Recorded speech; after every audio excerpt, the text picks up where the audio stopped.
រដូវបិទលូនេសាទកម្លាំងជំនាញចម្រុះនៅតែបន្តចុះបង្ក្រាបនិងទប់ស្កាត់បទល្មើសនេសាទបឹងទន្លេសាបក្នុងភូមិសាស្ត្រខេត្តកំពង់ធំ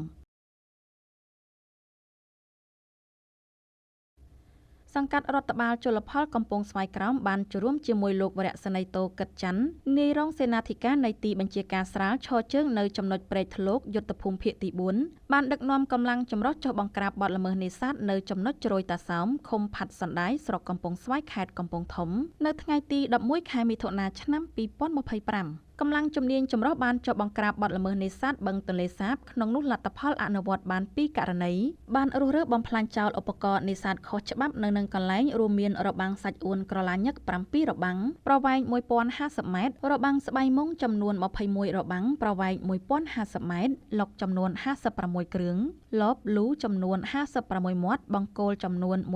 1450ដើមនិងចាក់ប្រឡែងកូនត្រីទម្ងន់10គីឡូក្រាមចូលទន្លេវិញចំពោះសង្កាត់រដ្ឋបាលជលផលពីមបាងបានចូលរួមជាមួយលោកអនុសេនីយ៍ឯកលុយសុភីបនាយទីហ៊ានថ្នាក់ដឹកនាំតំបន់ប្រតិបត្តិការសឹករងកំពង់ធំយុទ្ធភូមិភាគទី4សហការជាមួយទីបញ្ជាការស្រាលប្រចាំការឃុំពីមបាងស្រុកស្ទងដឹកនាំដោយលោកគង់សុភីបមេបញ្ជាការរងកងរាជអាវុធហត្ថខេត្តនិងជាប្រធានក្រុមការងារបានដាក់ចេញប្រតិបត្តិការត្រួតពិនិត្យនិងបង្ក្រាបបទល្មើសជលផលនៅចំណុចខ្វែងសណ្ដានរហូតដល់ខ្វែងតាសូឃុំពីមបាងស្រុកស្ទងខេត្តកំពង់ធំជាលទ្ធផលអនុវត្តបានមួយករណីបានរុះរើកាប់បំផ្លាញចោលឧបករណ៍នេសាទខុសច្បាប់របាំងស្បៃមុងនៅនឹងកន្លែងរួមមានរបាំងស្បៃមុងចំនួន16របាំងប្រវែង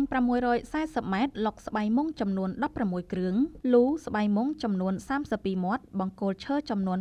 750ដើមចំណែកឯសង្កាត់រដ្ឋបាលជលផលបារាយប្រចាំស្រុកតាំងគោកបានចូលរួមជាមួយកម្លាំងទីបញ្ជាការស្រាលប្រចាំស្រុកតាំងគោកបានចុះល្បាតដីតំបន់3នៅចំណុចបឹងផ្ទោលកោះតាកែវអូសទូកនិងបឹងពពាយស្ថិតនៅក្នុងភូមិសាស្ត្រឃុំស្រឡៅស្រុកតាំងគោកជាក់ស្ដែងក្រុមការងារពុំប្រទះឃើញបទល្មើសអ្វីគួរឲ្យកត់សម្គាល់នៅទីនោះទេ